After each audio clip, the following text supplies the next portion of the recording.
Do it? Let's do it. Yes! I can't wait to tell you about Cam and then him to tell you more about himself. About Cam. Yeah, about Love Cam. it. Yeah. Thanks for bringing Cam. Yeah. Yeah. I got to talk to him a little bit.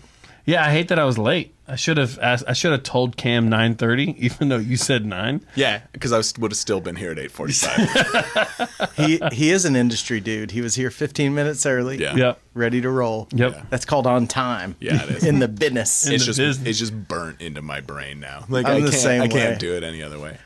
Freaks some people out. Yeah, I you was show told- up 15 minutes early. Like, Right. Well, like I was pulling up and I was like, "Fuck, he only has a driveway." Like I was like, I gotta go to his house. Like I can't. You go. like you were gonna sit in the street Yeah, for a just minute? chill for a minute. And like I was on the phone with my mom. She was telling me some weird story from work, and I was like, "This is great. She'll talk forever."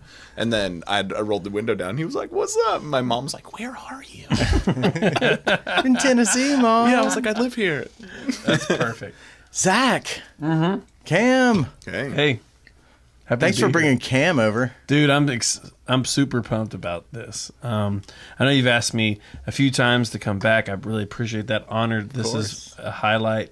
I prepped for this. I've got a bed in the back of my van. I'm sleeping in your driveway tonight. That's the best prep you can do. Is like a sleeping bag. And It's always been an honor and a pleasure. It was great to be a part of the show early on. And Yeah. thanks so much for having me back. of course. You asked me if I wanted to bring somebody with me, as has been the tradition, and Cam immediately came to mind. I think you guys have a lot in common, and I'm still getting to know Cam as he's newish to Knoxville, Yeah. but he's an artist undoubtedly, and I can't wait to tell you a little bit more about his story. So, That's awesome, man. yeah, thanks for having me back, Of and to course, drink some dude. beer. Yeah, man. Yeah. Of course.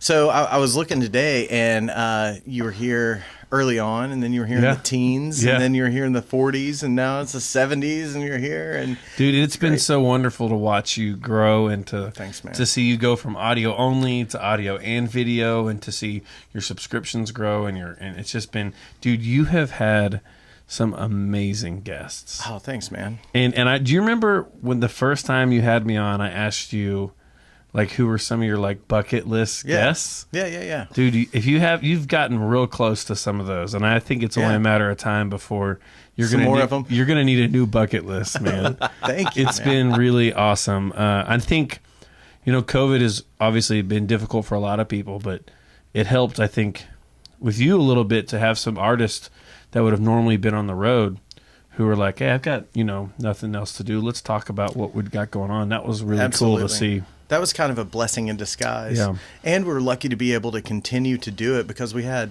the plexiglass up in between everybody, and they came in that door and I came in this door, and we did Right. like the full no contact kind of thing, and we were able to still do them in person, which was great. But to your point, Zach, it was kind of a blessing in disguise that these musicians especially Yeah. weren't on the road, and Yeah. they were looking to do something and tell stories because that's Yeah. what they do, and they came here and did it instead Yeah. of going on the road. And- It was awesome. In the beer industry, the sort of what we've all decided is it was the break we didn't want, but the break that we needed. Yeah. A lot of brewers and brewery owners said that the highlight of COVID for them was that they got to spend more time with their family. Yeah. Because they were kind of workaholics like myself and were busting their ass as hard as they could, and COVID sort of forced them to like stay home for a minute. And feed their soul. And, Yeah. like, build back up. Yeah, absolutely. People said a forced reset at the beginning, but it really makes a lot of sense now because we realize how much everybody needed it. Yeah. It seems like. Cam, dude. Yeah. So you're from California, right? Yeah, I'm from Los Angeles. Yes. All right. Yes. Yeah. So let me tell you how I met Cam. Okay. And then I'll give you a little idea about why I brought him with me tonight. Okay. So we were at Knox Brew Hub on a Monday night, which is when we do our emo happy hours. Okay. We just listen to just straight like AFI, Taking Back Sunday, My Chemical Romance, like Hawthorne Heights. And we're hanging out, listening to sad music about, our challenging relationships with our fathers. And Cam just like walks up to my group of friends and he goes, hey, I'm Cam. I moved here from California during COVID, and I don't have any friends. Will you guys be my friend? Looks like it was effective. Yes. Yeah. And it was awesome. It was, and I've never felt like so instantly welcomed. Typically, I get like this weird look when I'm trying to just walk up. I've always been like that. Do you pull that a lot? Do you pull that move a lot? Is that a rehearsed line? It's not rehearsed, but I would say that like I don't want to be like, yeah, no, I look for friends all the time, but I have plenty. But like I just have no qualms. Like the worst thing that they could have said was like, get out of here, right? Yeah. And I'd be like, okay, cool, I'm never coming to this place again, or I'm still going to come to this place and make awkward eye contact with Zack. It was perfect. I was sitting with my partner Corey, and she and I were sitting there, and I was like, man, that group of people seem like they're having a really good time. And they're here on emo night. And she goes, just go be yourself. And then I walked up, and that's what happened. We were over in the corner going, come I rested, black my just singing emo shit. I mean, it was great. Yeah. It was magical. Awesome. It was great. And it appealed. And so Cam sat down, and we got to chit-chatting and asked him a little bit more about what he does and who he is. And, one thing led to another. And as you know, we started this radio show where we talk about Knoxville beer every Monday. Yeah, what's it called? Knox Brew Radio. Okay. We kept this stupid simple. We got Knox Brew Tours, Knox Brew Hub, and so naturally the radio show was Knox Brew Radio. Yeah. And I was chit-chatting with Cam, and he's got a background in film, which I know you do as well. Yeah. And that's where one of the main reasons I wanted to connect you all. So Cam and I got connected, and he now is filming our radio show and throwing it up on YouTube the next day. And the more that we get to hang out and the more we get to know each other, the more thankful I am that he is in Knoxville. I think he's making Knoxville a much better place by bringing you and Corey here. You guys are just kick-ass people. No, thanks, man. And it was a no-brainer for me that when I imagined the three of us sitting here drinking a beer, Cam was sitting here. That's perfect. Yeah. Yeah, the show is good. Thanks, man. It's very good. Thanks. You and I talked about it. I mean, you did it like that. I mean, you kind of had it in your head, and then it was, all of a sudden it was out there. Well, Stryker and I were doing a radio show. Kevin Summit. He's got a lot of radio names. Every time he changed radio stations, he changed his name. Is that an effective approach? I don't know. I don't It seems like a good way to get people to forget about you. Yeah. So he was Kevin Summit, Just Kevin, Stryker. On our radio show, we called him Mama Calls Me Kevin. That's pretty good. So him and I connected over a love of craft beer, and we were doing a radio show every single week on WTK. Yeah. Are you not doing that anymore? No, it was called Knox on Tap. Yeah. And I remember that. Yeah. It was good. Was it Wednesday nights? It was Tuesdays. Tuesdays? Yeah. At first at 7 and then at 6. Yeah. And that show went well, and we learned a lot, and we had a great time. But it came to a point where we had a bigger vision. And WTK is a wonderful station, and they do great work. But being under the university, we had a few limitations. Sure. And so we chose to leave the station and continue the same show, more or less, but rebranded it and expanded into a radio show and a podcast and a YouTube channel and a blog, which I know sounds a little crazy. It's what everybody does now. No longer do you just make a video. You make a video that has 12 different deliverables that go to a bunch of different places. What do they call us? Like all the boomers that like give us a bunch of different names, but like we're the slash generation. Have you heard that too? I've not heard that. No one is just like a business owner. They're a business owner slash videographer slash employee slash all this kind of stuff. Oh, yeah. Because you have to be. Yeah. Well, our entire generation has just had to hustle nonstop because it's been a grind. Well, it seems like another thing about doing a terrestrial radio show is that you can't really find the metrics, how many people are listening. Yeah. That's why we record exclusively in outer space. Yeah. So the radio show is on Channel Z, which is an internet radio station. Okay. And that, I'm not sure, this is kind of boring. We'll go over this quickly, but one of the things that was exciting to me about the radio show and the podcast and the YouTube channel and the blog is that every single thing we were doing was measurable. Yeah. Because it's on an internet radio station, we can tell how many people are listening, how long they're listening, when they tuned in, when they tuned out. And for us, I want us to create content that matters and that people are enjoying. and we have direct feedback because of technology to see if what we're doing is worth a damn or not. Yeah. And I'm so lucky that Cam introduced himself because he's done a kick-ass job with the video side of our show. Yeah, it looks really good, and you guys have a bunch of people sitting around a table talking about craft beer, Yeah, right? that's it. Yeah, it's interesting. Yeah, I love yeah. watching it. It's not just interesting if you like craft beer. It's interesting, just to hear personalities, like a podcast. That's something that I really love about Zack is that he never just made a podcast about beer. He made a podcast about the people of Knoxville and their stories and the brewers of Knoxville, and that's what makes it compelling. As you know, as a filmmaker and as a film person, slash podcast host slash shiner, whatever.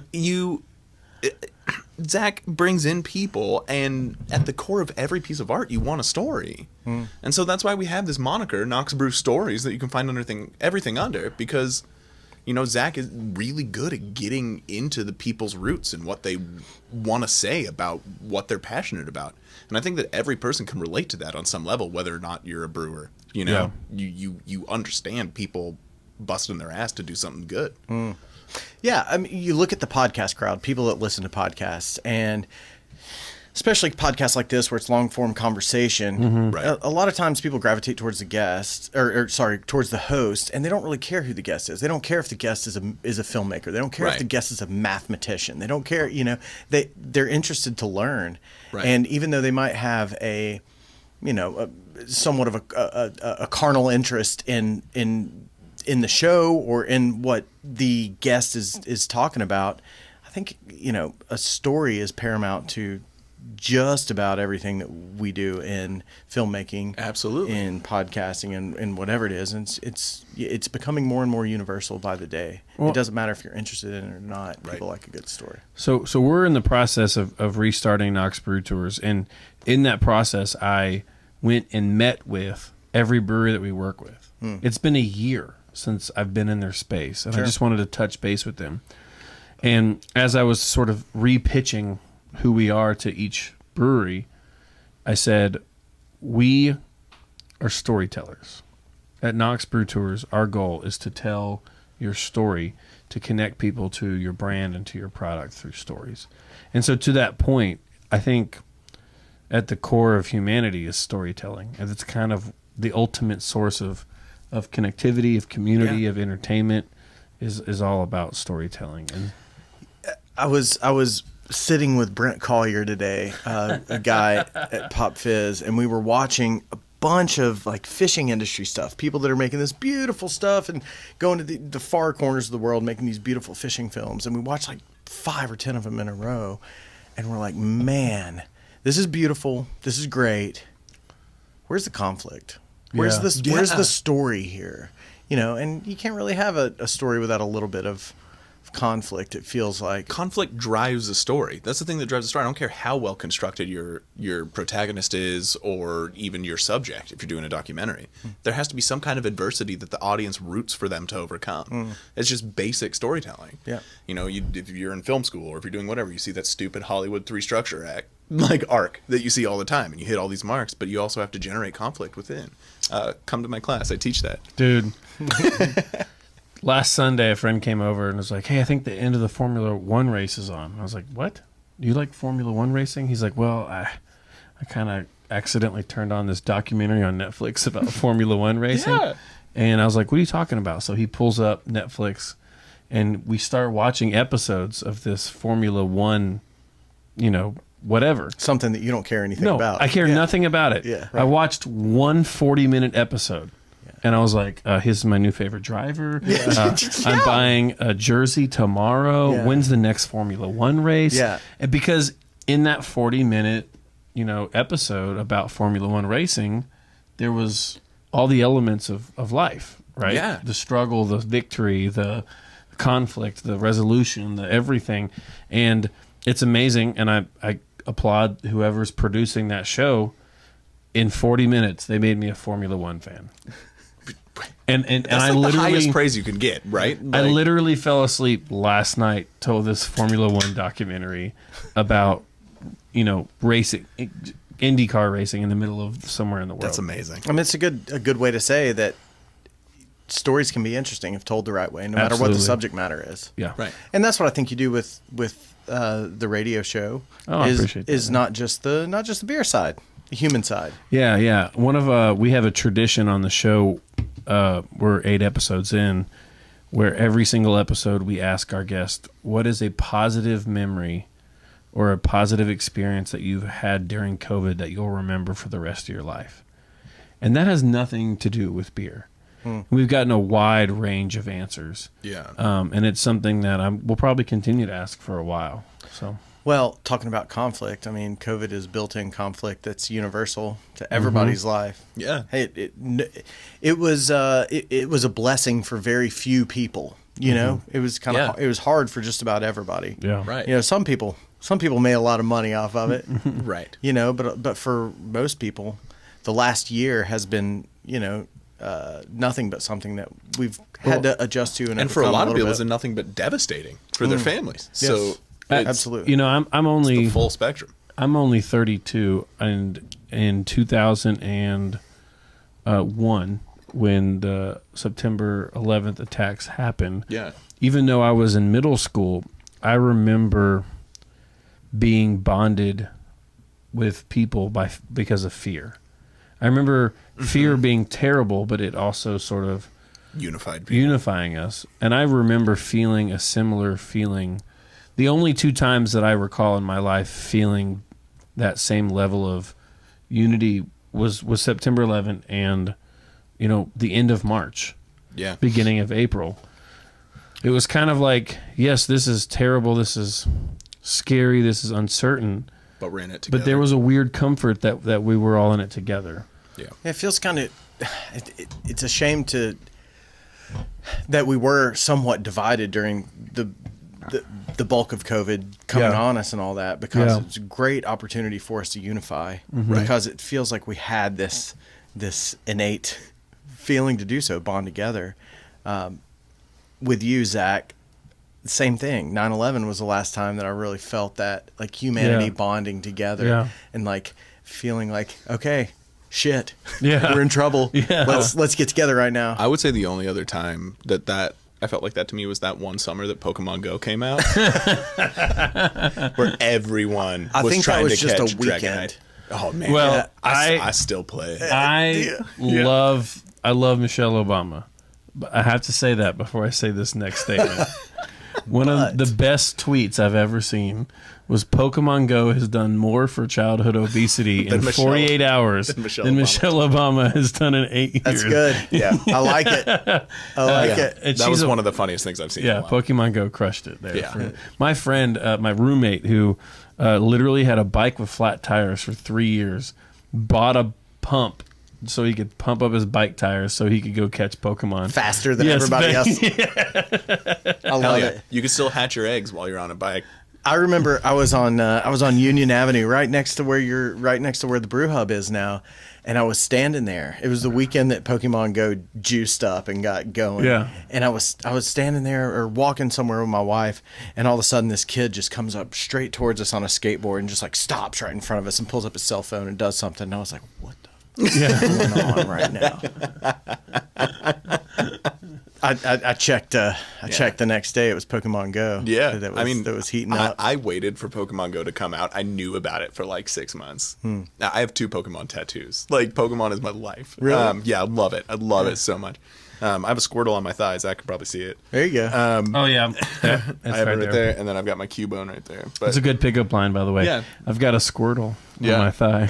oh yeah, So they run away. They're like, Above it, I have a- sounds like you don't need me. yeah. yeah. You should see my Cubone above it. yeah. Oh yeah. You got a Cubone. Oh yeah. That's, how else do you think I landed Corey? Dude, how'd you end up in Knoxville? What made you move here? Yeah, so I was working at an all-boys Catholic high school In California? In California, In LA? In LA, and I didn't like it. And working with the boys was great. They were awesome kids. You know, they were really, really. No, they weren't respectful, but they were like trying. You know, They're boys. They're teenage boys. Yeah. And especially at my school where it's like super encouraged, like the boys will be boys mentality. So it's like if boys started wrestling in class, you let them do it. And that was so weird for me because I'm not hyper masculine, never have been, and seeing teenage boys when they're most masculine because testosterone's like coursing through their veins, and then having to go to like the assistant principal or the dean of students or the principal and being like, kids are punching each other in the throat in my class, and you're telling me this is okay, but then you also want me to manage a classroom. Like, I can't do that. There's a disconnect. So I started looking for professorships because I have the highest level of education in my field. I've always wanted to be a professor. I've always wanted to be a film professor specifically. Because I think like film to me is the number one medium that can, one, reach a mass audience better than any other medium. But it also gives someone an avenue to display what they're feeling in moving picture and sound, the way we live our lives. What about music? You don't think music is a more universal way I was thinking to the same thing. I think music reach people? I think music does, but I've also ran into so many people that don't even listen to the lyrics to the song. They just like the beat. You know, so like it can be more communal music, you know, because you can all celebrate, go to a show together, do whatever. A movie, they do studies, and I've seen studies where people sit in the dark in a theater and their brain waves all peak and valley and sync at the exact same time. I love that. So it's like a beautiful collective unconsciousness. For me, I think about a song can be heard by millions of people around the world. So for me, music is a wider net, but it's a very shallow net. Yeah. Where film is a much deeper net, and it is harder, I think, to get a film in front of more eyes, but the eyes that it gets in front of has a much more. It's an inch wide and a mile deep. Yeah. Yes. Yeah. And that's where I was at, you know, and I was thinking, I need to find a place to where I can really express, you know, the power of cinema to me and storytelling. And I'm technically, I hate saying this, it sounds so like super pretentious, but I'm an expert in new queer cinema and art house cinema. That's what I studied, and that's what I focused. What's new queer cinema? New queer cinema is kind of rooted in celebrating queer identities without it being just about who they're fucking. You know, like, interesting. Typically in every movie where there's a gay person, they're like, "Ooh, look at that cutie," right? It's all sexualized. Yes, hypersexualized. In a way that is still really rooted in like kind of like a toxic sexuality, you know, and stereotypes, and very hyper stereotyped. But it's an okay stereotype to hit because people only started accepting gay people as being like super dope and not like AIDS pariahs until like the 90s, you know. Yeah. And so, new queer cinema focus on queer directors sharing their stories, doing all this stuff. Some of it, yeah, you do embrace like relationships, but it's on like the same way that you would approach a man and woman relationship in a movie. And it's not hypersexualized as like a female and female role in a movie where everyone like whoops and cheers when two chicks make out at a party, you know? So it's that, and then it also just kind of has like a lot of like really kind of glitzy flair and like just really embraces like the whole queer identity. So is that big enough to be a genre? It is. It's really? So it's not necessarily a genre. I would say that it is an umbrella term that slightly encompasses multiple genres. So you can have a new queer action. It's thematic. It's a theme. It's a theme. Because what you're saying is you could have a queer director whose film is just an action movie. An action movie, but it's would put in that category because of right how they identify it. Absolutely, and really? And what goes on within the context of the story. And then art house cinema is just like making stuff on a really low budget, really DIY aesthetic, kind of celebrating the art for being art more so than trying to make people escape into a film. Gotcha. So you watch it to be engaged the same way you go to a gallery to be engaged with art. Right. It's less of a suspension of disbelief and you're more conscious that you're taking in art. That you're watching something. Yeah. Yeah. That's fascinating you said that, because when we first started Knoxville Radio, we thanks to Ben, we now have a switcher. Yeah. Is that what they call it? A switcher. Yeah, it's a switcher. Some other things like that. But when the first episode we did, it was like a tripod and an iPhone. Mm-hmm. And I said to Cam, I wish I had more money. I wish I could get more equipment, for you. And he was like, I will tell the best story I can with whatever equipment I have available. Mm-hmm. And that sounds like kind of what you're describing. That's 100% what that is. That art, was it Art House? Art House. Art House? Yeah. And so Knox Brew Stories is an art house venture? It is. It really is. Yeah. Love it. Yeah. I mean, the fact that we've made eight episodes stretched on a $300 like investment is super dope. Yeah, that's awesome. But we, and so it kind of COVID hit, and I was teaching from home, and it just made me realize that I really hated my administration. I hated them more than anything. I hated the way that school was run. I cried for like a week after I got accepted to the position I have out here because I was going to miss my kids. I loved those kids. I grew with them. Yeah, I had them for students? almost 4 straight years. I have heard what you just said 20 times. Yeah. I have friends who are teachers and friends who have been teachers, and they hate the administration, but they love the kids that they teach. Yeah, they love the kids, and I've got a friend who I won't say who. He is a retired teacher. But he was like, if they would just get out of my way and let me teach these kids, it's a struggle. It's tough. Yeah, I was having kids like be themselves and do whatever, and like I had like a couple like dresses like on a thing, and we're at an all boys school, so of course some of the boys just like didn't care, put on a dress, played a mom.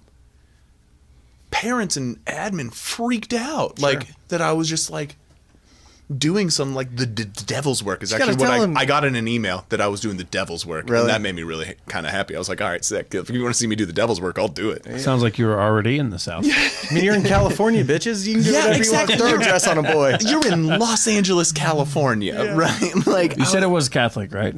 It's Catholic.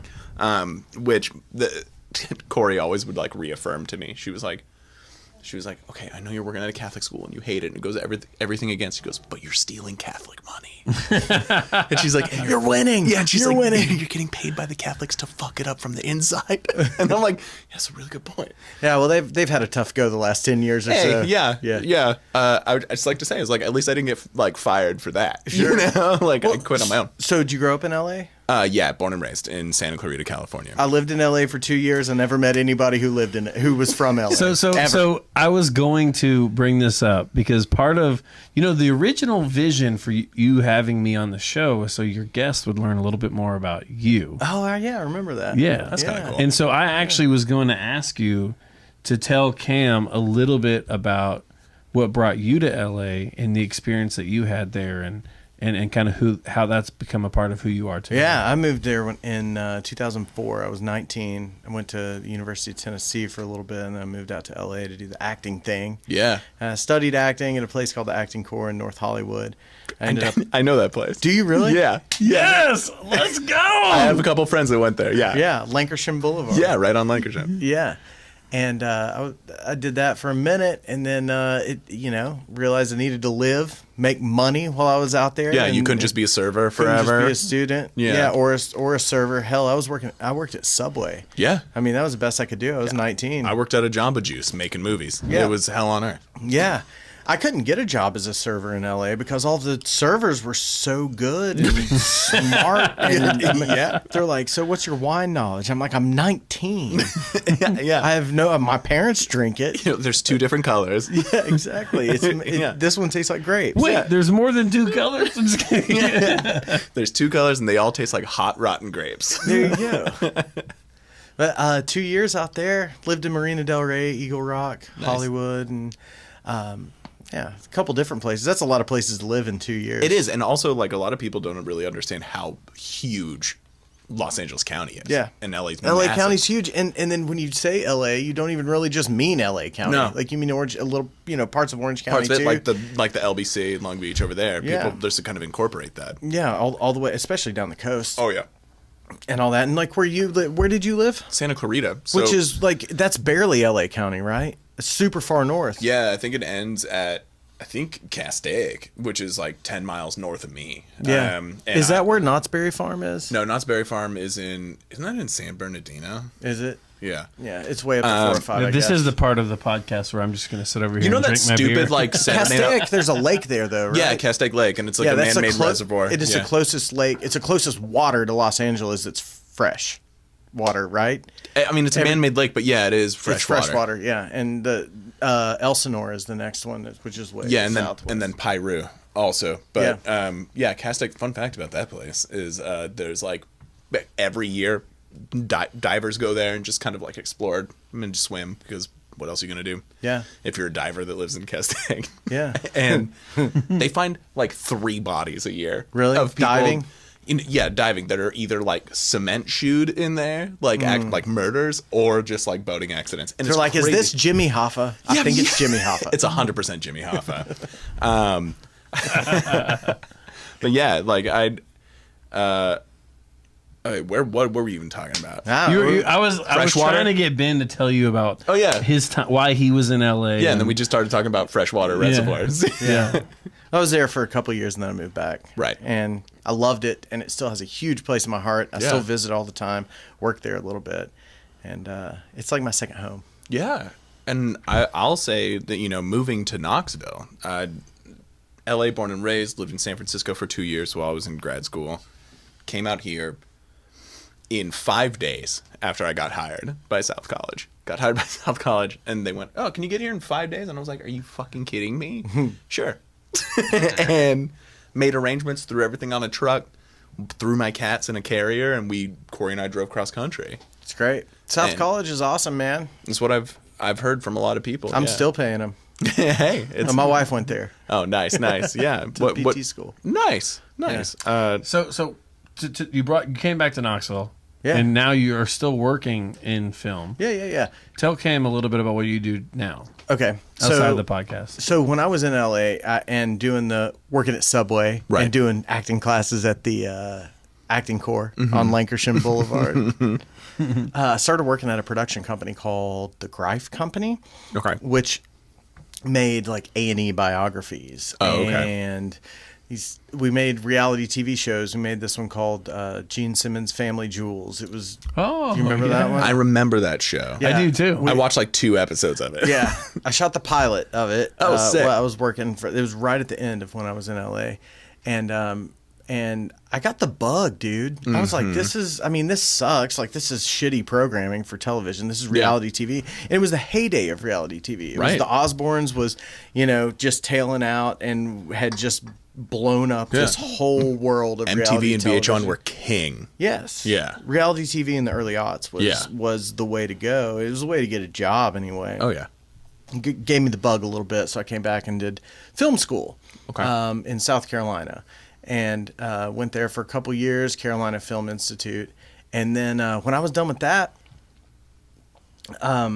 it was very apparent that Knoxville had a ton of production work. And it might not have been movies. It might not have been even episodic television. Yeah. It was industry work. And I was trained to do it. I knew how to do it. I'd been working in it in L.A. for a few years and then going to school for it. So it was an easy way to slide in and be the smartest PA they've ever had because you had actually worked in the industry for a little bit. Right.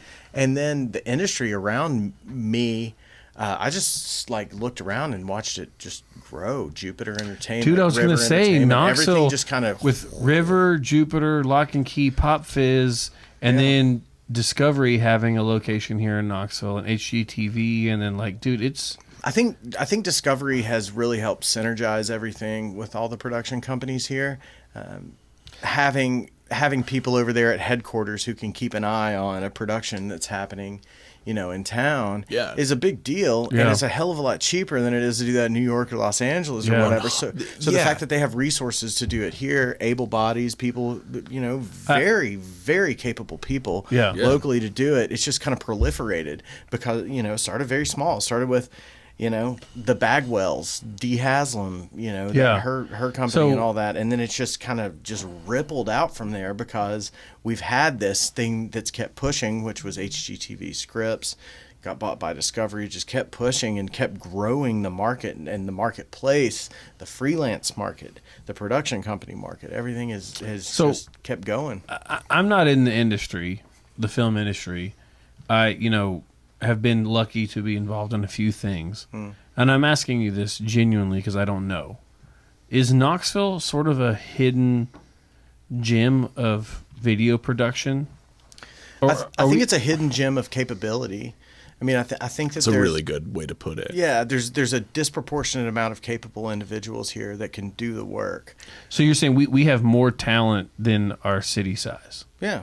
Compared to without like question. So if you lined up 20 Knoxvilles, equivalents of Knoxville's Knoxville, #1 every time. when it comes to film production. Yeah. Knoxville punches with like it's hard to say because everything else is New York, LA, Chicago, Atlanta, and then tier 2 is Knoxville's in tier 2 with the Houstons of the world. So you we're know like, what I mean? we're in the top 3 of the tier 2. I would say we're #1 in tier 2. You think so? Yeah, just because of how much I've seen it, even since I've been here in September, explode. And wasn't there recently a press release about a new production company that's coming to Knoxville that's buying like a huge warehouse or something related to Discovery? Yeah. Yeah, they're making a soundstage. So, Bob Baskerville, who was an executive at DIY and HGTV for a long time, partnered, I think, I could be getting this wrong, but partnered with some folks at River, maybe even the Haslam family, not 100% sure on that, and have kind of set out to make this kind of big production campus.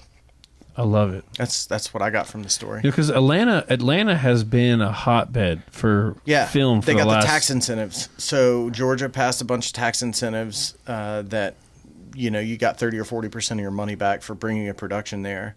Yeah. Tyler Perry opened a campus there. Brought in enough jobs from locals. Yeah, was like the thing. Yeah, so I mean it's hotel money, so hotel taxes help pay for it, and you're bringing crews in from elsewhere. You're hiring local people, so they're giving you crazy tax incentives to do stuff there. Like I said, Tyler Perry built a campus there in Lakewood that is just 500,000 square feet. Marvel.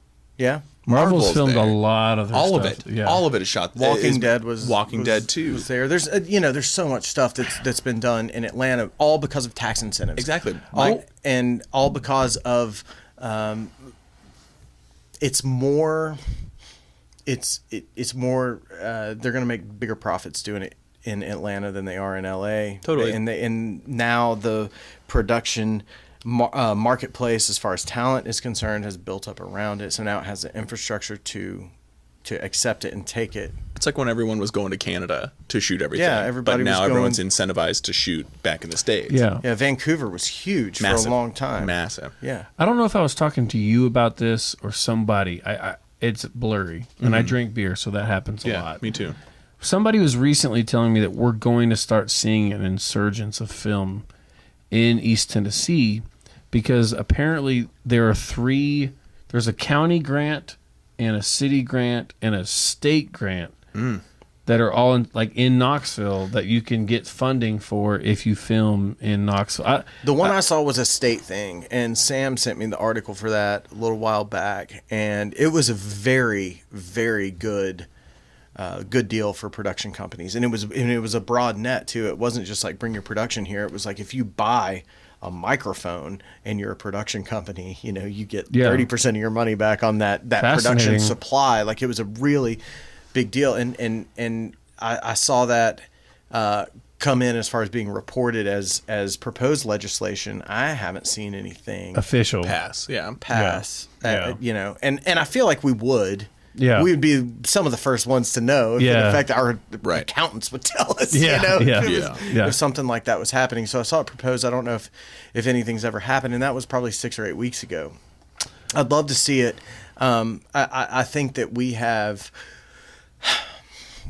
It's tough because Pop Fizz, our company, is in a spot where, our resources to make stuff are the people that we have within our company. Right. Your resources are your people. Exactly. We have directors, we have producers, we have editors, we have sound people, and then we also have the freelance market to pull from, which are extensions of our team, which are people that we work with all the time that are just as much family as the people that 100%. I sit next to every day at work. So if a movie comes to town and takes the freelance resources that we have to work on their movie, all of a sudden our production company is somewhat siloed and somewhat isolated. Fascinating. Yeah, and so a company like ours is not necessarily incentivized to want something like that. It's going to take your talent pool. It's going to take our talent pool because we rely on it, right?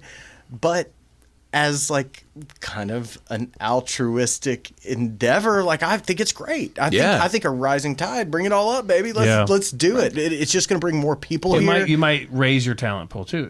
More people might move to Knoxville to do that. Yeah, I mean, and you've run the gamut too. You paid your dues as a PA, right? As we all have. A few years. For anyone listening and myself included, what's a PA? Production assistant. Okay, thank you.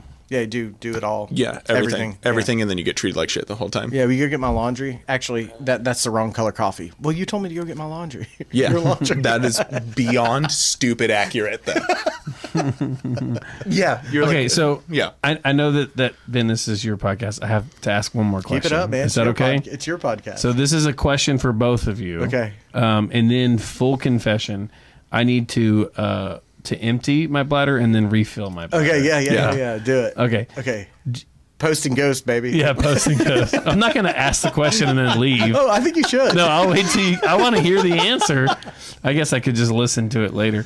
I'm going to ask, is there any part of you that misses acting? And then my question to you, Cam, is what is your acting experience? Have you ever gotten into acting? So Ben, I will start with you. Yeah, well, me first. Yeah. Oh, thank you, Zach. It's your show. I don't know, man. I don't know. I kind of do sometimes. This kind of fulfills it for me. Like being seen. Yeah. It's kind of cool. Like being able to talk to people. And kind of feeling like you're performing. And I'm not though. Like this is not me performing for you guys. It's not me performing for the guests. Right. It's just, me getting in front of, me being uncomfortable. Me being in front of people that I don't know who's watching. Pushing don't know outside who's listening. of your, and I don't know. That's what it is feeling that level of uncomfortability. It's giving. Yes. It's giving and not knowing what the audience reaction's going to be. Yes. Yeah. 100% is what that is. Yeah. And I've done a ton of acting. I love acting. I love being in front of camera. I don't know. I'm an attention whore by all means. I like it. I love it. You came to the right place. Hell yeah. Guilty. Yeah. But I will. Yeah. I think in my final year, before I graduated, I did voice acting for my thesis film. Just so I could put my voice in it. I did the voice of like the little robot that was like the Doomsday robot. I made a science fiction movie. Gotcha. See, we're gonna have to rewind all this and like get to I got to get to your whole story because you're talking about it. We should totally do your that. thing. I'm gonna ask him. I'm gonna start the beginning. I'm gonna get Cam's story. You guys are the film guys. Yeah. I'm the beer guy. Yeah. So I'm gonna go use the restroom and then I'm gonna get everybody around a beer. Barkeep, another round, please. I love it. And I'm just going to pee in this can. Yeah, I like it. But Cam, we talked. I already asked you. You're from LA, so I got that much. You grew up there? Yes. In Santa Clarita? I grew up in Santa Clarita. So you lived there the whole time? Yeah. So I was born in Palmdale, so like in the desert. Oh, yeah. So I used to go to the Angeles National Forest up on the 2, and you'd stand up on the ridge, and you could see everything. East Palmdale. Yeah. You could see it all. Yeah. So is that LA County too? That's LA County. Is it really? So I was born in Palmdale. Moved to the house my parents still live in when I was 3.5. Because my mom was pregnant with my sister. Gotcha. And we needed a bigger place. We lived in a trailer. Did you really? Yeah. You were poor in LA? Beyond poor. Really? My family is like stupid poor until recently, which is the coolest fucking story. Okay, we got to ever. get there. Yeah. We got to get there. My mom is a superhero. Yeah? Yeah. So you grew up poor in LA. Nobody does that. No, we grew up super poor in LA. I remember nights where like we would have beans for dinner. Really? And watch my dad not eat them. That's so you guys could have some? So my sister and I could eat. Yeah. Oh, fuck, man. And I was old enough to like recognize that was what's happening, and I'd always try and give my dad half of my plate, and he was like, "No, you're good. I ate before dinner. I'm not hungry." Damn. And my dad was like a union iron worker. He built like the bones of the steel, like of LA skyscrapers. Like that's what he did. He built the Getty Center. Like really? Yeah, he did all that stuff. He was just like he was a stud, and would come home and not eat. Just so we could feed our kids. So mom wasn't working? At the time, mom was just a receptionist. And dad was a union steel worker. A union iron worker. Or union iron worker. And they weren't paying enough for a guy to support his family? Paid enough for two people that had massive credit card debt and gotcha. So there was some of that. No college degrees and just struggling from the ground up. Are they from LA too? Yeah. Really? Yeah, born and raised. Hell, dude. Yeah. Where? Do you know where they came from? My mom is from San Fernando Valley, Okay. and my dad is from Santa Clarita. No way. Yeah, like Okay. old timer. Like he's from like Canyon Country, like the little division of that. But he remembers everywhere where our house was just onion fields and like bobcats and Really? farmers. Yeah. And your mom is from San Fernando Valley, Yeah, my mom which was is from so hot. The Valley. Yeah, my mom is from the Valley. Yeah. That the Valley girls are from. My mom Like doesn't. East Valley? What is it now? It's still Like it's just still called the Valley. Well, But it's yeah, but do you know what like city? like in the valley? Northridge-esque. Okay. Like that area, like maybe even like So inland Yeah. a little ways. yeah, inland a bit, like just like a little bit south of the 405 from us. Yeah. So you And- guys are growing up, and your dad's sharing beans with you because Yeah, but because that's all they could afford. And we were trying really hard and feeding my sister, and what a boss. then when my mom starts working her way up, she becomes the office manager of Where? her place at Southern California Orthopedic Institute. Okay, doctor's office. Yeah, and all the doctors that perform surgeries on like Kobe Bryant and Steph Curry and yeah, and I'm not allowed to say this, but yeah, Peyton Manning's neck surgery. Yeah. My Big orthopedic. My mom clinic. met him, which is Really? insane. Yeah. Obviously he's a local god, but he's also just a sports god. And he, oh, thanks, man. Yeah, cheers. So my dad, I'm in junior high, and I remember coming home and my dad's laying on the bed, and he was a statue of a man, like never laid down middle of the day. And my mom was I there. bet he was jacked being an iron worker. I got another story about that. One of my friends in high school was like this guy that like was in JV football, right? Yeah. And the story I was gonna get at, this is gonna be a two-layered thing. You want a beer? There you Oh go. yeah, I totally. Yeah. I Sam. messed up. Yeah. Sam's so BRB. good. He's quiet. He's so quiet over there. He is. Two-layered thing. So my dad ends up blowing out 5 discs in his lower spine. Working. Working. What had happened was he was the journeyman on the job, the foreman, and the lift was broken, and they were bringing up a 400-pound I-beam up a small flight of stairs, but the guy in front slipped, and my dad caught the brunt of all of it, and just pop, pop, pop, pop, pop, all down his back. Since my dad has had 4 spinal fusion surgeries.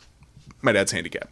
Really? Yeah. Is he in a wheelchair? No, he can walk, thank God, but he's handicapped. He can't sit for longer than 20, and he can't stand for longer than 20. All because of this one injury. This one injury. Damn. After that, my mom fucking just like drops gears. Really? So And kids are grown up at this point, sort of. I'm in junior high. and your sister's in dang. Elementary school. Elementary school, and Yeah. mom says dad's broken. Yeah. Dad's broken, and dad just he kind of can't move, can't do anything anymore. We all step it up like as like a kid level. Like we do more chores. We do Just you and your sister. whatever. Yeah, my sister and I. Yeah. And I start to learn how to cook and do all this kind of stuff. So I'm making deals while my mom's making dinners while my mom's at work, doing all that kind of stuff. And like my mom just kind of she becomes the office manager, and then she gets promoted to like I don't want to say HQ. It's not a headquarters. What's it called when it's like your main office building? Corporate office. Yeah. I like the HQ better. Yeah, mom starts working at HQ. It's James Bond movie. All of a sudden. Yeah. Gets promoted eventually. Now this is over the course of like multiple years. This is like right where we're at. Right. She gets promoted to VP of operations of her company. No way. Yeah. So she's actually doing great now. Great. After being Phenomenally. somewhat struggling in Yeah. LA for a long time. Yeah. And my dad and her still managed to bust their ass and like parent us and do all that with their afflictions. And I become the first college graduate in my entire family. Huge pride there. I'm Huge sure. pride, but I picked art, and so like, Damn it. yeah. So everyone We else were is so like, close. Everyone else is like, "What's your backup plan?" And I was like, "There is none," And then my mom, after seeing me, got all proud of me graduating, went back to school, got her bachelor's degree. Oh man. And then my sister graduated with her bachelor's, and my mom went, "You know what? My son has a master's degree. My daughter has a bachelor's degree. My daughter's going back to school to be a nurse. I'm going to do it. My mom got her master's degree in a year and a half. Wow. And now she's she's in her 50s or 60s? early 50s. Early 50s. Yeah, she's a powerhouse. Like, my mom had me at 21, and I'm 31. So, my mom's, 52? So, What a badass. no, she's awesome. She's Killing so it. cool. Just got a master's. yeah. Freshly minted. Just got it. Like, And I'm not she's kidding, still like a got year ago. 15 more years in the workforce to just crush it. Oh, yeah. She's been interviewing all over the United States for CEO positions. No, That's awesome. Tell her to move to Knoxville. I've been trying so hard, dude. And she was like, I think it's time for me to write my own chapter. I was like, why are you being so fucking dramatic? You know, I was like, You lived in LA too long. You're trying to write a movie here. Yeah, I was like, oh, you're talking to the screenwriter. Where's your sister? My sister is, she lives in Echo Park Okay. with her fiance. She's actually getting married pretty soon. I showed Zack Oh, yeah. the wedding dress she he picked. showed me beautiful. Beautiful. Echo Park's cool. Echo Park's cool. Yeah. I lived in Eagle Rock, which wasn't too far It's from right there. that's where my sister met her fiance. In was in Eagle Eagle Rock. Rock. At, oh God, I don't know, some kind of, they both were at like Silver Lake Ramen at the same time. Yeah, Silver Lake and Los Feliz were the closest Yeah, places like, to kind of yeah. hang out. Or Pasadena, Pasadena's Eagle Rock is not dope. far from old Pasadena. Too. Yeah, Pasadena's amazing. And you just have no idea. You're just like, No, whatever. I'm just looking at both of you guys and smiling because you're pretty. I like Aw, both. thanks. Big And- Northeast LA guys, right? Yeah. I know my lane. I'm the beer guy, and I'm sticking to it. If you guys get dry, let me know. I'll refill you. Thank you. But yeah, So sisters in Echo out Park, there, she's a nurse, and she became a nurse cool. during the pandemic. And she's always frontline worker. yes, and her husband is a PA, not our kind of PA, but like Physician's but the assistant. physician's assistant, like your wife PA. Yeah, no, she's a physical therapist. Oh, you said PT school. I thought you said PT PA school. And then there's PTA, which is a physical therapist assistant. Yeah, Parent Teacher Association. And then also the thing I'll never be a part of. Yeah, yes, and also, I will never do that. I don't want to put that on any teacher ever. If I ever have a kid, I'm going to refuse. I'm going to be like, no, I went through that shit. It's never happening again. So where'd you go to college? I got my bachelor's degree in cinema and television arts with an emphasis in screenwriting at Cal State Northridge. Oh, nice. Yeah. Did you move there? Did you stay in No, San Florida? I commuted. Yeah. How far was the drive? 20 minutes. Oh, that's not Well, bad. 20 miles, which, as you know, Yeah, could could be either be 6 hours. 20 minutes or 6 hours. Yeah. And then I went to grad school at San Francisco Art Institute, which is actually the oldest film school on the West Coast. Really? It was established in 1871. Which part of San Francisco is it in? It's in North Beach, Okay. and it is like, you know where like that stupid crooked street that everyone goes to on Lombard? Yeah, what's So it it's called? at Lombard Street, and then it's there on Chestnut, which is like right above it. So Okay. it's like you get a perfect view of Alcatraz and both the Bay and Golden Gate bridges. Awesome. Beautiful campus. And it was like, I remember I had made my movie to get in because I didn't have to write an essay or anything. It was just like, make a movie that's a self-portrait, 5 minutes. Were you at Cal State when you made it? No, I took a gap year. Gap year and made a movie? Yeah, I made a movie, and I made a little 5-minute That's as LA as it gets short. right Yeah. there. I took a gap year and made a movie.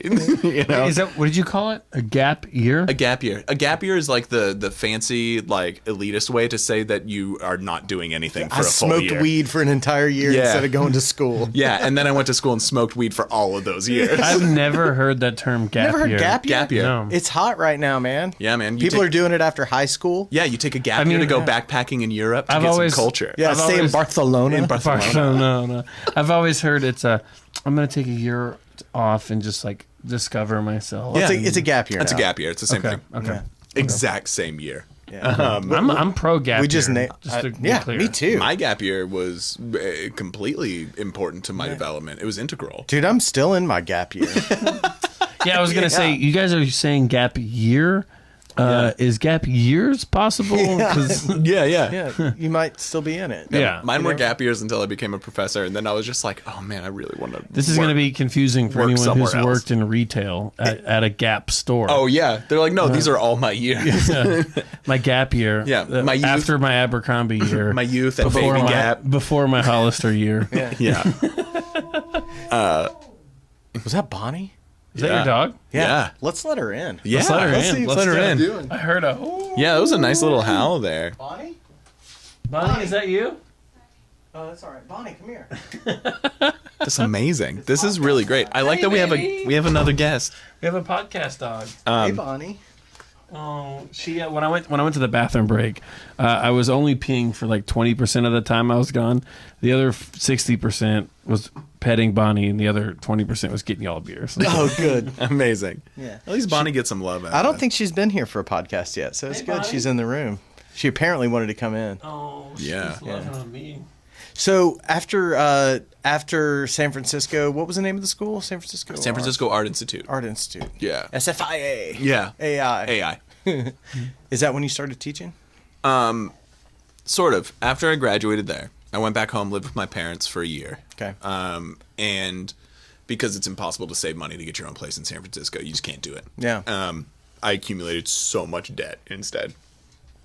But lived with my parents for a year, and my first teaching job ever actually was I taught adult school at like a weird little annex of the school district that I was a part of my entire life growing up. Really? Back home? So you're Yeah, back home, and back then home. You're teaching night school. Yes, I'm teaching night school, and I'm teaching screenwriting, pastels, and watercolor. So arts classes? Arts. To like your parents' old Fascinating. friends? Yes. Did you see some of your parents' old friends in there? Did you? Yes. And I also worked at like this place, you know, like those like paint and sip wine places Yeah. that Yeah. like drunk Yeah, moms Painting go with to. Twist, yeah. So Painting with a Twist, there's one called Pinot's Palette that I worked with, and I worked with them immediately after grad school. I walked in, I was like, I'm an artist, and like I like talking to people. Can I work here? And she was like, yeah. And then she was like, what was your major? And I was like, don't worry about it. And I taught myself how to paint those like paint by numbers things. All of my students were Pinot's Palette moms that came in. Yeah. And they were like, ooh, now you can actually teach me without us being drunk. And I was like, no, I don't know what I'm doing. It's a lot easier when you're drunk. When you're drunk, it's Yeah. so much better because I could just be like, oh no, your mess up? Yeah, no, it looks beautiful. And then you just accept it. Now I have to fix it for you for real.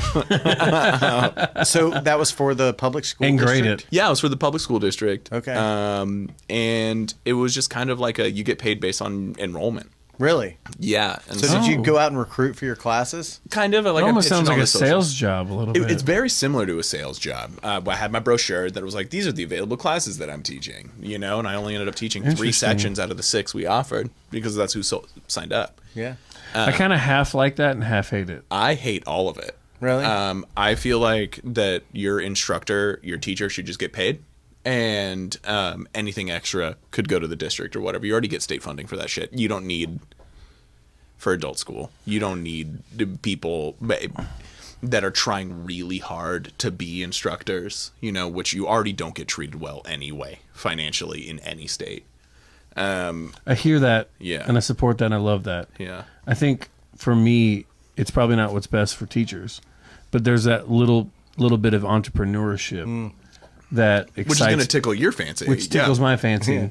Yeah. I don't want any teacher, to be clear, to struggle to Yeah. find students to teach. Yeah. But I do like the idea that if a teacher wanted to put themselves out there to have more students, and I would hope it would benefit them more. Right. Yeah, it's capitalistic, but it's also somewhat idealistic too. Yeah, Right. you know? There should be a guarantee, bills paid, Right. needs met. Yeah, I don't think a teacher should have to worry about finding their own students in a public school setting. But if they want to, soar above that, Yeah, then they should yeah. also if they would have reap the doubled their benefits. class size and get a little bonus, Yeah, They if should you read come this- on now. If you incentivize that, right, then I'm not only going to be focusing on my lecture, my school prep, working with students, trying to do all that stuff. I'm also going to work on promoting myself. Yeah. Or I'm not because I only want to teach 20. You know.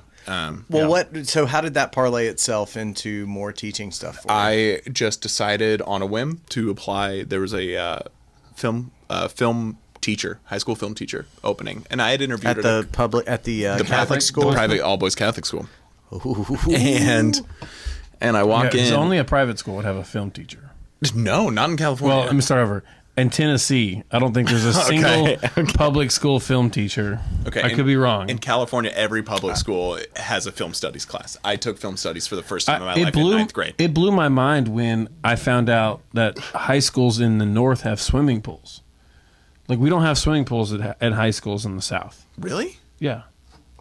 My high school didn't. Yeah, I I can't think of a single high school in Knox County. That All has of a my swimming friends pool. were on like swim team. Like that's so. No, we have swim teams. Do you swim in a lake? They just know they swim At at the a college. at the college or at a- Weird. You didn't have your own pool. Yeah. Wow. But if you're But a high also school, your guys' football fields are probably immaculate. Oh yeah, right? yeah, they're massive. Yeah. Friday Yeah, Night yeah. Lights, baby. Yeah. yeah.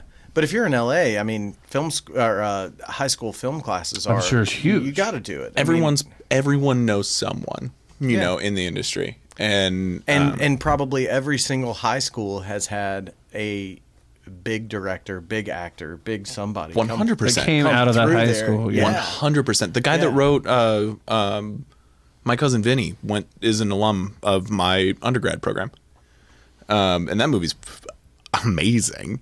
I rewatched that the other day, and I was like, "Holy shit, this movie's fucking incredible!" It's a really good movie. Yeah, it's really good. Marissa Tomei's insane in it. She is. She, Oscar nominated for that one. Oscar winning. Oscar winning? Yeah. Which is insane. Yeah. Insane. Deserved it. Yeah. But I ended up just applying to this place. I had interviewed at a couple other schools. One was like another Catholic school down the street, and they looked at me and they were like, "So, would you also want to be our quarterbacks coach?" And I went, Did you have any experience with quarterback? I never played high school football. I Okay. could just throw a ball accurate and far. Like I've Okay. always been able to do that. They were like, well, he looks like he's got a penis. yeah, we could Quarterbacks Let's coach. do this, quarterbacks coach. And I was like, I'm not going to be able to tell that kid anything about footwork. I'm just going to be like, I don't know, watch me do it. Like that's all I can do. I'm not a coach. Like small sidebar here. Yeah. When you applied to this Catholic high school, at any point during that interview, during that process, did they ask you about your spiritual beliefs? Yes, I got asked point blank while standing in the room that I would be teaching in for the next 4 years with a crucifix on each wall. There were 4 in there. And then in my office, there was a picture of Jesus holding a lamb and then another crucifix. And they asked you about your religious beliefs. And me, yeah. And so that's like a lot of pressure right out of the gate, right? You see all that.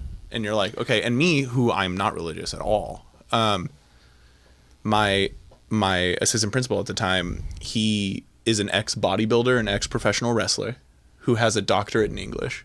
So not only is he physically imposing, he's also intellectually imposing. Mm-hmm. And he's standing there and he goes, "So, where are you on your faith journey?"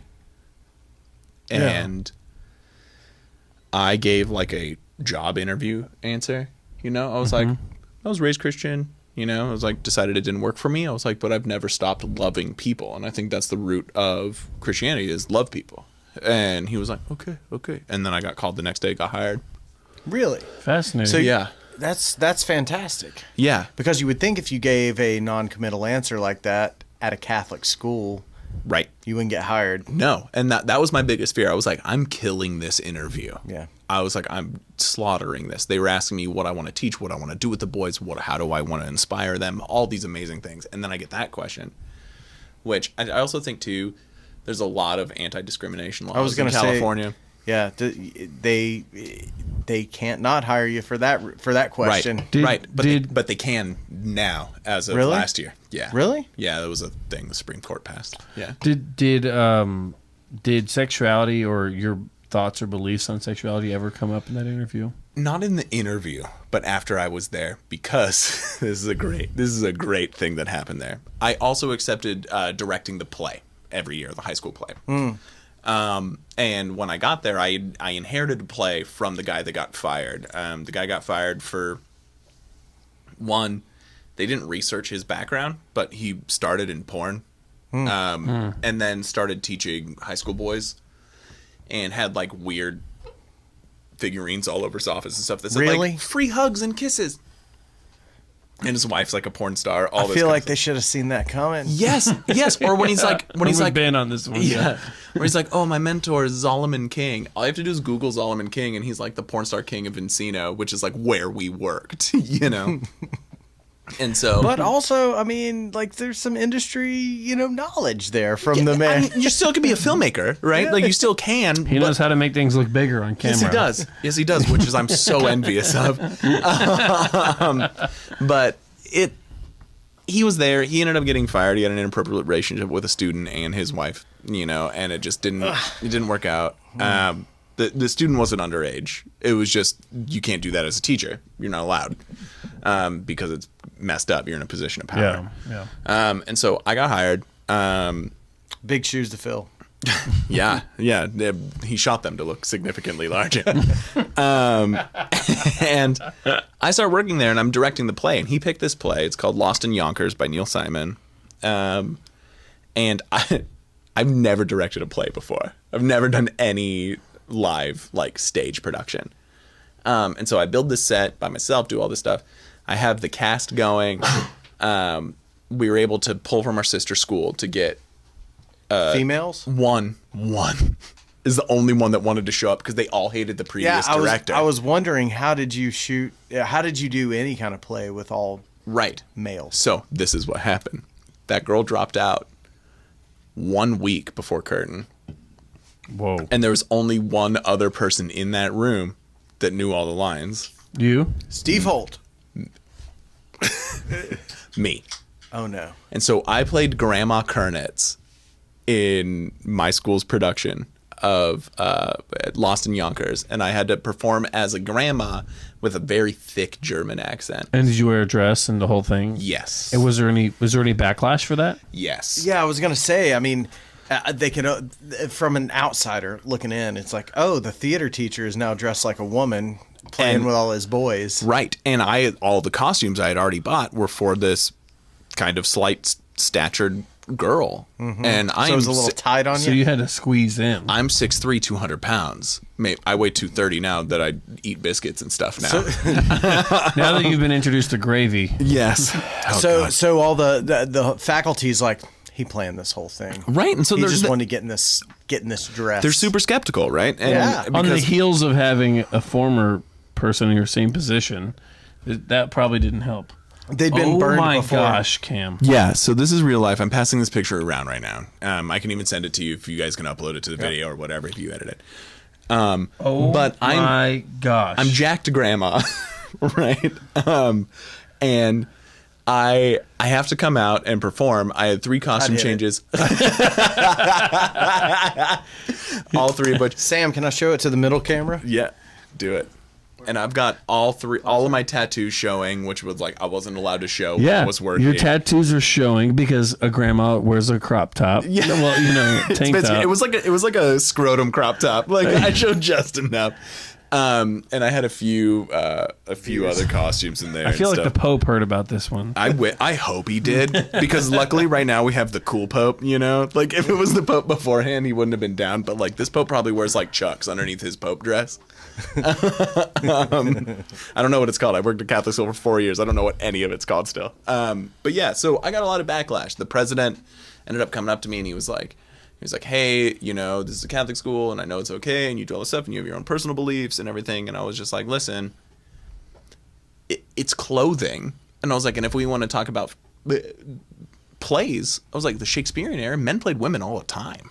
So you were there for 4 years. Was it the beginning of your 4 years, the end, or the middle of your first year? First year, okay. So you hung around for 3 more years after dressing like a woman and going on stage. Yeah, because they couldn't. They were like, legally, well, at least he's not a porn star. And they couldn't. Yes. And the students didn't find it, right? Like if the students Googled me, they found like weird art house cinema. You know, like that's what they found.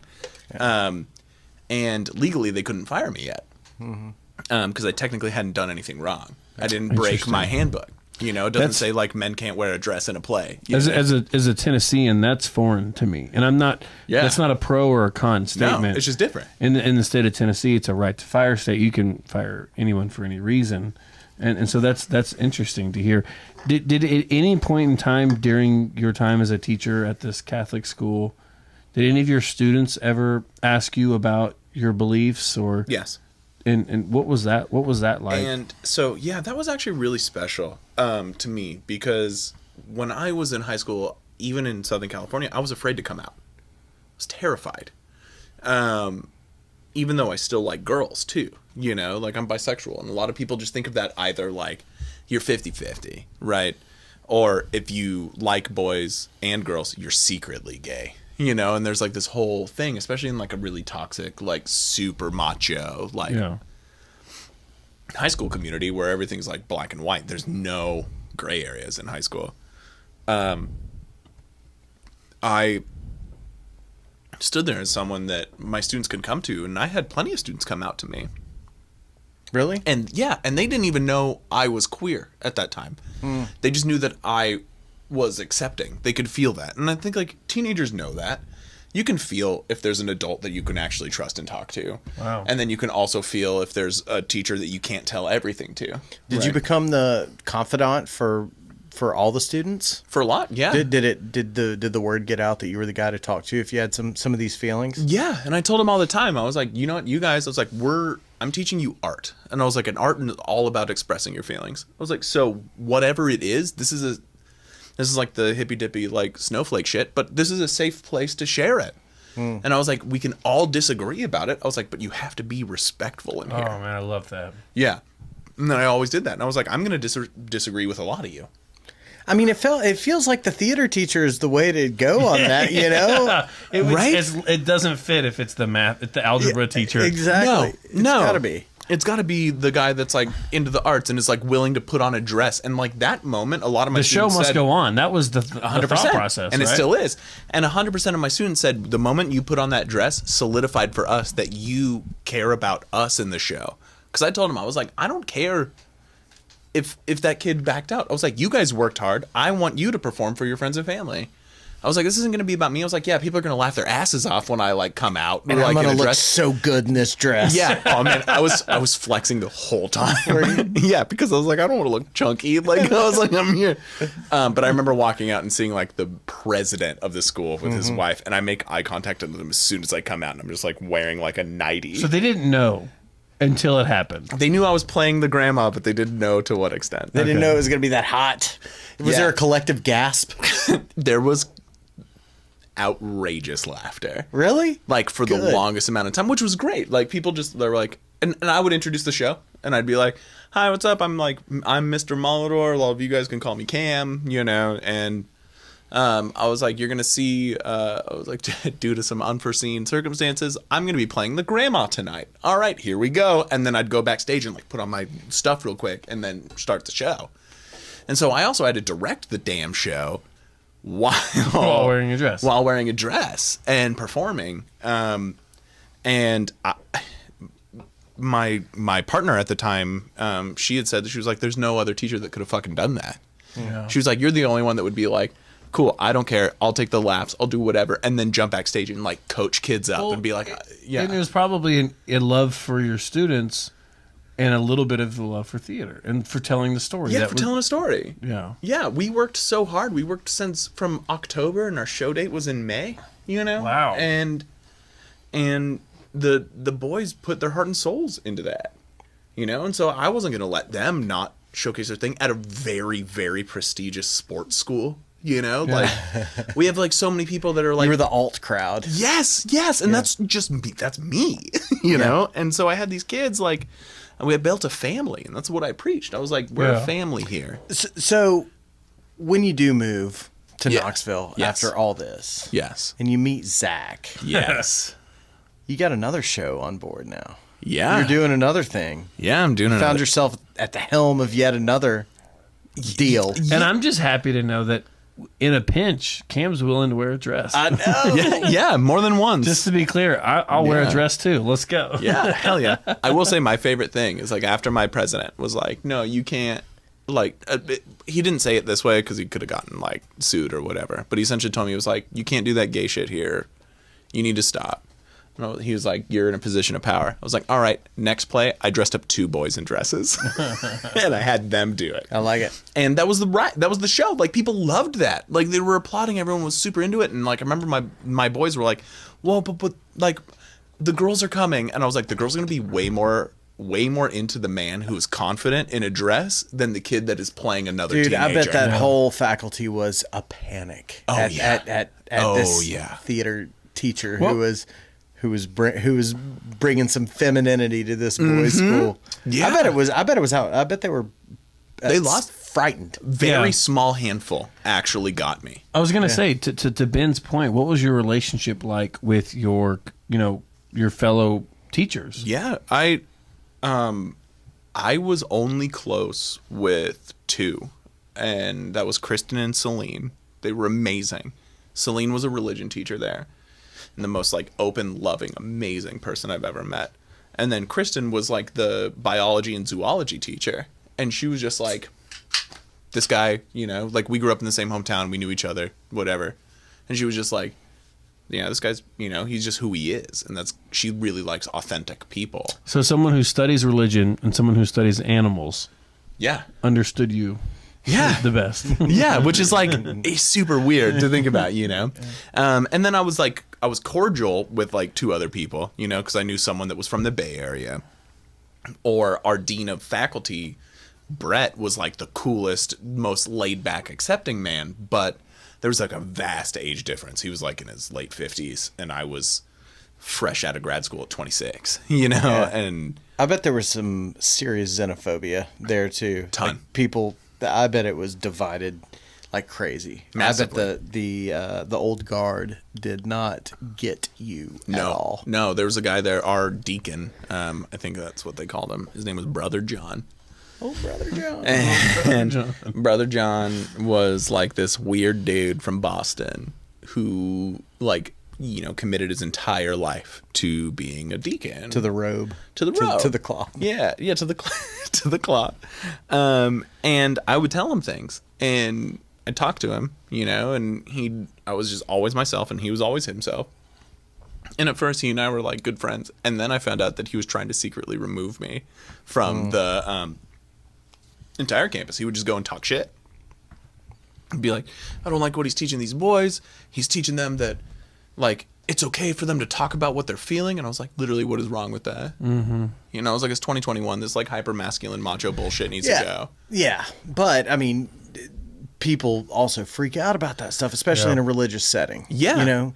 And, you know, even more so, people who are very averse to homosexual behavior or anything that's, you know, different than what anything that's not heterosexual behavior, anything that smells like anything different. You know, anything that is alternative to the heteronormative, Yes. right? Which is just existence. They had a hard time. But then there were a lot of people who realized that I wasn't like performing. It wasn't an act. I was me. I'd show up on Halloween in full makeup in a Princess Leia dress, you know, and then be like, I'd be like, oh, what's up? And they'd be like, whoa, why are you doing that? And I was like, honestly, she's the most like badass protagonist of the entire film. Like, if you talk about it, it's like she becomes an admiral. Yeah. You know, like she's awesome. And then I also wore my men's size 14 red pumps. And they couldn't hang with that, but that was super fun, you know, just like also tormenting them, but then also seeing that like this is an authentic person, really open them up and expose them to just different types of people. And now that high school no longer has a theater department. I'm just kidding. He's taking it to Knox Brew Hub. Yeah. Oh yeah. All right. What's it like over there now? What are you guys doing at Knox Brew Hub? Yeah. What's he doing for you? What Cam is kicking ass. Yeah, so I've noticed. Okay, so basically, we do the live show on Mondays at 6, and something that I think you'll appreciate, and this is not, I am not in any way, shape, or form knocking on podcasts, but for me personally, I love the energy of a live radio show. Yeah, your show feels right. It feels like a morning show. It feels like a live drive time show. Yeah. You know? And we were talking earlier about how you talked about your desire to perform. Yeah. For me, the radio show is that stage. Yeah. There is something about, and obviously this isn't what you do, man. I've seen other podcasters who are just like, they hit record and they're just like, oh, it doesn't matter if we mess up, we'll just edit it and post. You know, there's a lot of edit and post kind of things, you know, and that's great. And that works really well for podcasting. But for me, I loved the energy of, okay, 6 o'clock is coming. It's 2 minutes away. If you're not ready, tough shit. It's coming. 60 seconds away, 30 seconds away, go. And there is no, we'll fix it later. We'll fix it later. Yeah. It's, you're going to get exactly what you get. There's so for us, we're not really a podcast. We're a radio show. Yeah. That happens to get uploaded to YouTube. That happens to get, you know, and so we're a radio. Anywhere else you can download your podcast. I can't think. Stitcher. We're a radio show first and a podcast. probably second, and the YouTube is all encompassing. But I love the energy of, okay, we've already shot our shot. It's out there. We can't. Yeah. There's no putting back. that toothpaste back in the tube. Exactly. No, exactly. And I like that. It's fun, and it keeps everybody on their toes. Sometimes it is a struggle, because we don't. Yeah. Do you ever get people who are tough to draw stuff out of? Yeah. And you're like, oh man, this may be harder than I thought. So for us, every episode so far we've had 2 guests at the same time. Do they talk over each other? No, not usually. That's great. Because every guest we've had is in the beer industry. Yeah. So they're not strangers. They know each other. Yes. Okay. And if one of them is less lively than the other, it works out because they Fills in. Yin and yang deal. It can be a struggle when there are 2 individuals that are less lively at the same time. And that's on me, for booking guests. And we've had so many. Well, it's also on you because you're the one who has to fill in the gaps when that shit happens. But what's been fun is we record in front of a live audience. Yes. And so we're getting reactions from the audience. Yeah. And we're also doing questions from the audience. It's like TRL, baby. Yeah. Zach's got his black nail polish. He's Carson Daly. He's dating Tara Reid before she was a train wreck. And I know Cam wants. Yeah, I love that. That's a great reference. And I know Cam wants this as much as I do. But as soon as I spend the money, I want to get an audience camera. Yes. So right now, we all of our cameras are focused. Do you want to borrow my iPhone? all of our cameras are focused on... I need a 5th channel. Yeah. Splitter. I can split. I love it. All of our cameras are focused on the host or the guests. Yeah. And I think we're missing an opportunity by putting a camera on our audience. Yeah. And also, it's funny, our soundboard only has 4 channels. But we have 3 hosts and 2 guests. So 2 of our hosts share a microphone, and so we're hoping to get a bigger soundboard so that not only do we not have to share microphones, but I want to run one to Cam as well. Cam is on video. He sits behind one of our hosts. I've seen him. Yeah. He's back there going. Yeah. yeah. Peeking out behind everybody. That's like my favorite. It's like Zach's like, oh, Cam's over there. And I'm just like, oh, yo, that's good. Well, and it's awesome. I'm going to be honest. I'm about to buy another Subaru from Grayson Subaru. So I think those motherfuckers should buy you another camera. You do me a favor and tell them. Yeah, as you're signing. While I'm there. Yeah. Just be like, I'm buying the Subaru because of Zack Roskop and Knox Brew Stories. I was going to buy a Mazda. I'm a Subaru guy because of Knox Brew Stories. Let's go. Let's go. I mean, and a quick shout out, our sponsors really do make things possible. Yeah, Citizens Bank. First Century Bank. And Grayson Subaru. And I'll be really honest, we're very grassroots. We're low key. We're just trying to I think time is the most valuable resource in life. I agree. And 100%. And so I do my best to always respect everyone's time as much as possible. And their time is valuable. So literally every dollar that we're getting from our sponsors, I'm spending on Cam and Stryker and Candace and you're putting it into the show. Absolutely. That's something that made me really, really want to be a part of this was when Zach and I kind of shot the shit at the bar and just talked. I messaged on Instagram because I saw a thing that they were doing hey, we're looking to do a Knox Brew TV, you know? And I was like, oh shit, I already like that place and I can make stuff. Let's do it. And I reached out, we met up, we talked. But one of the big things that Zach said to me, he was like, all right, as far as things are considered, if you're down, I'm down. And he goes, and I'm just going to guarantee you that everything we get from this, we're going to put back into you guys. Mm-hmm. Yeah. Zach goes, I'm not interested. And this is what I don't know if you know this, but this is what made my heart explode. And I went home and I told Corey and I was in tears because I said, Zach says, I don't care if I make money off of this. I just want to tell stories. Yeah. And that is everything that I've ever preached in any of my film classes. I was like, I don't care if none of you make money. I don't care if what it is. I want to get to know you for who you are. And this is what this is. And anytime there's like a movie that has something about like being yourself or like following your passion and dream, that's what breaks me down. And so that Zack embodied that entire thing just for something that was like, he's like, I'm from here. I'm passionate about this. Let's do this, and I barely knew the dude. And I just felt, in my heart that it was like something that I could commiserate with you about, Thanks, man. Well, the thing about Zack. Oh, God. Here we go. Is giant penis. That's not true. It's this long. Yeah. What's that guy? He filmed it for me once. It was great. I almost said his actual name. I won't say it, I promise. Ed Nyahe. Zack has this thing about him where everybody wants to help him tell his story. Dude, and I'm the luckiest person, man. It's a crazy thing because, and I think the reason, Zack, people want to help you do it is not because it's your story. It's because you're trying to tell everybody else's. Yeah. And so it becomes this synergistic collective. My story is everybody else. It's your story. Yeah. And Cam's and everyone else's.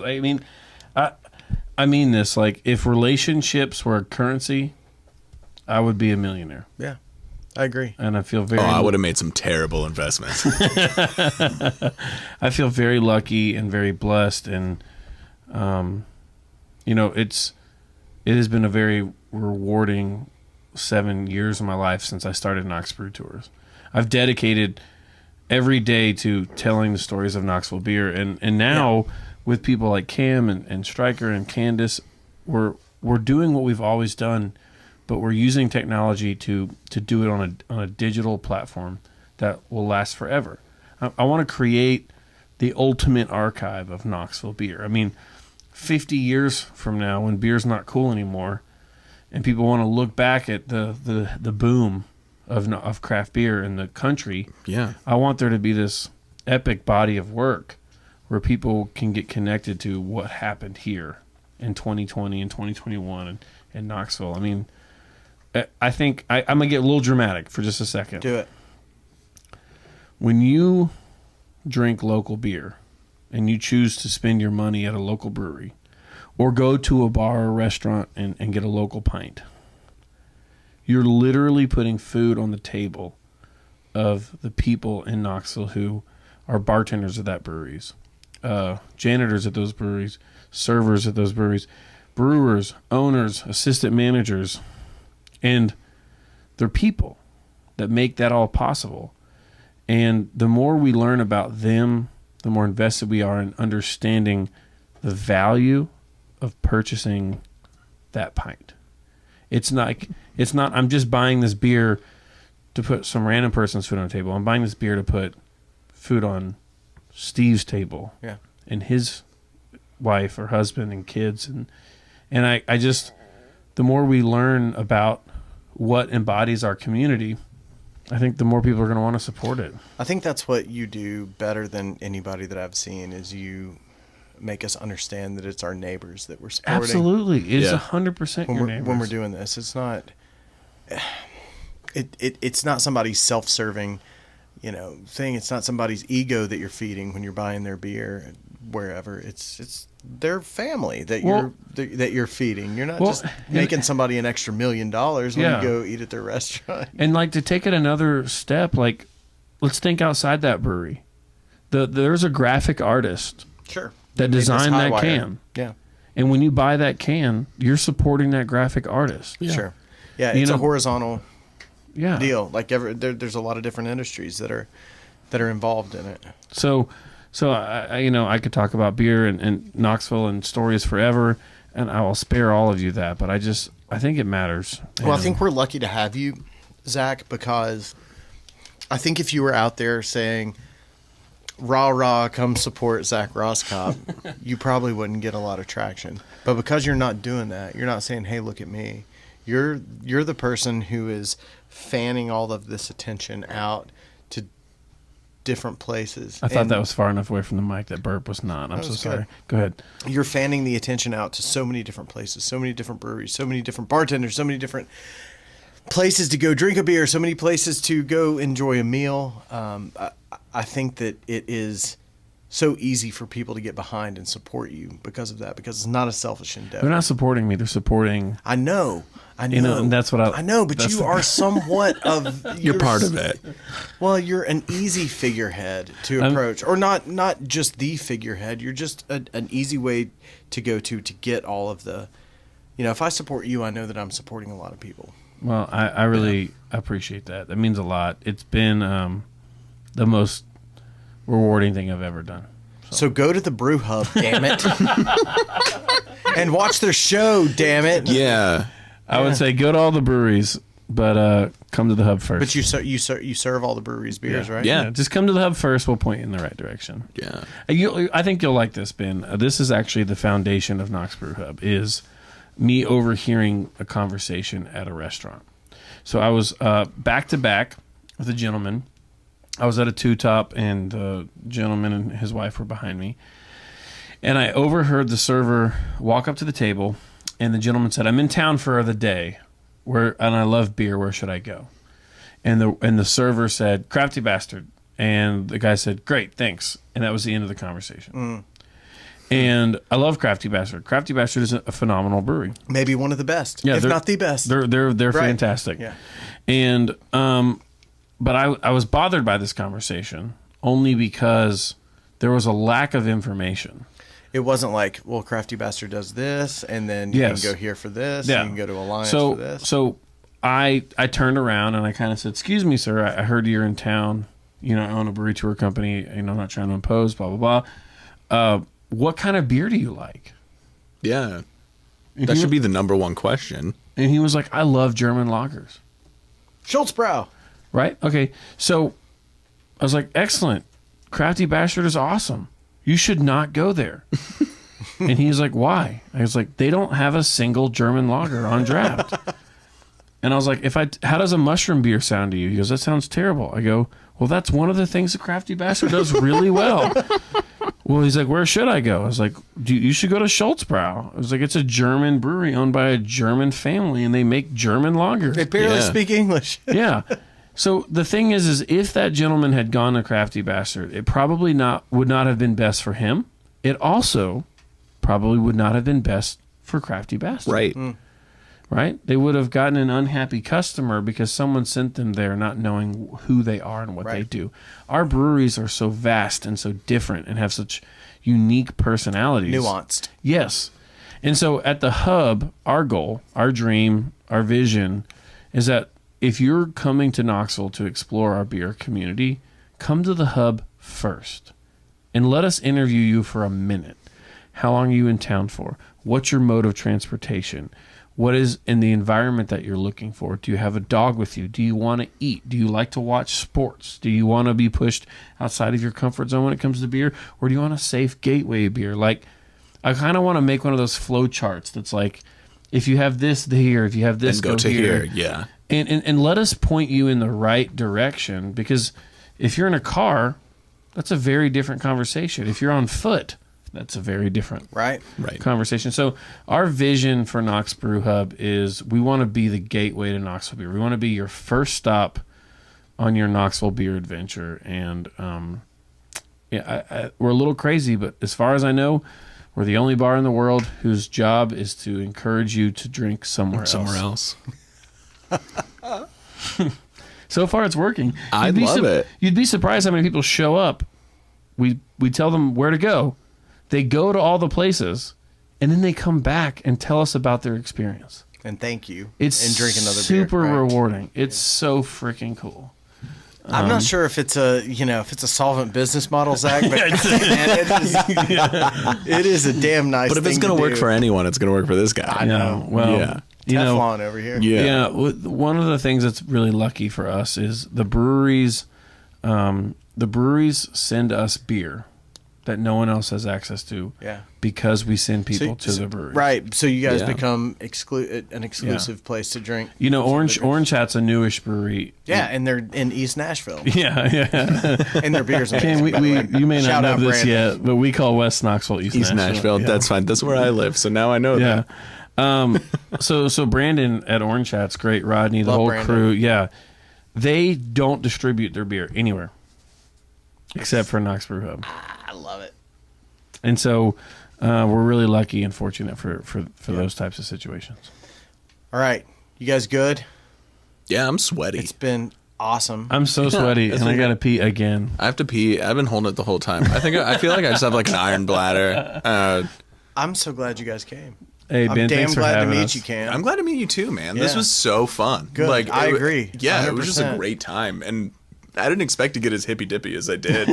God, it was out there, man. No, I love it. No, it's good. I was like expecting to be like, yeah, beer's pretty cool.